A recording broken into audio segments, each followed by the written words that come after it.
One of the things I love to do is to play golf, and anything that I put my hand to, I really want to get better at it. And so a friend of mine actually just opened a business. His business is teaching people how to play golf. He's a professional golfer.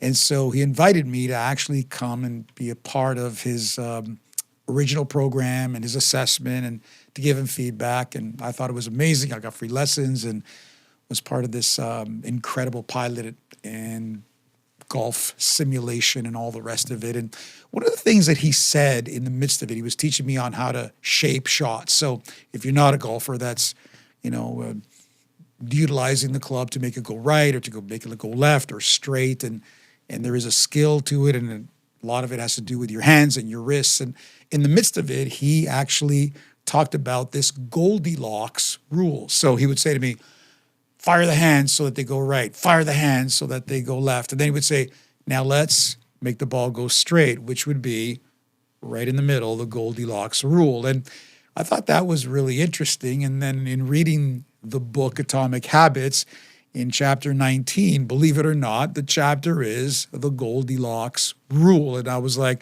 you're kidding me. I've now heard this twice. What does it mean when it comes to leadership and habit formation?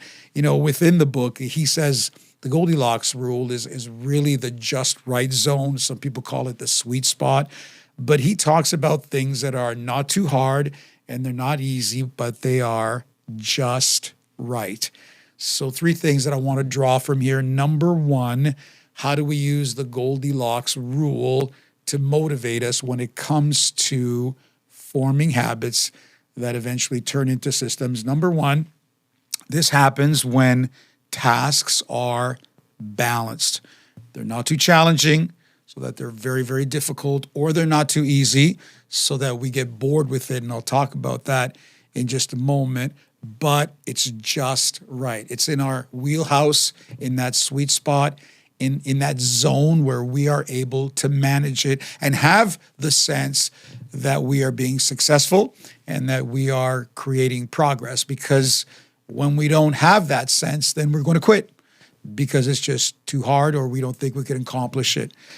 Number 2, and I've heard this quite a bit, is that we need to fall in love with boredom, because boredom is a real challenge. He says from the book, and I quote, the biggest threat to long-term success isn't failure, but boredom. What does that mean?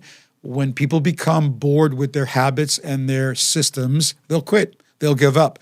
They'll stop doing it because we're not stimulated. And part of the challenge is, with our laptops and phones and Apple Watches and all the rest of it, is that we are overstimulated. And so when we have these quiet times where hopefully we would have critical thinking and deep thoughts and all the rest of it, we don't like that. We're not comfortable with it. And so we become bored. So we're constantly overstimulating ourselves so that we don't have to stop. The problem with that is that we become bored with our habits.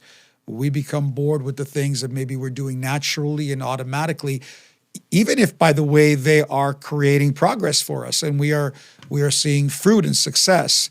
When we get bored with something, we just stop doing it. And so he says in the book, and I've heard another leadership coach say this, that we need to fall in love with boredom. In other words, it's okay to be bored with some things, because what successful people do is they stick to it rather than giving up, which is what average people do. Now, I want to give you a caveat here that there is some danger in boredom. There is some danger, and we can make some poor life choices when we become bored. So I don't want us to go there, but obviously understanding that we need to push through those times and seasons of boredom. And then he talks about consistency separates professionals from amateurs.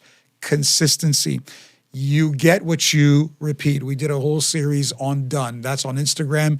You can go find those little videos on what we measure gets done, what we schedule gets done, and so forth. But we need to have an element of consistency so that we're not always having to feel inspired, and we always don't need the energy and the motivation. No.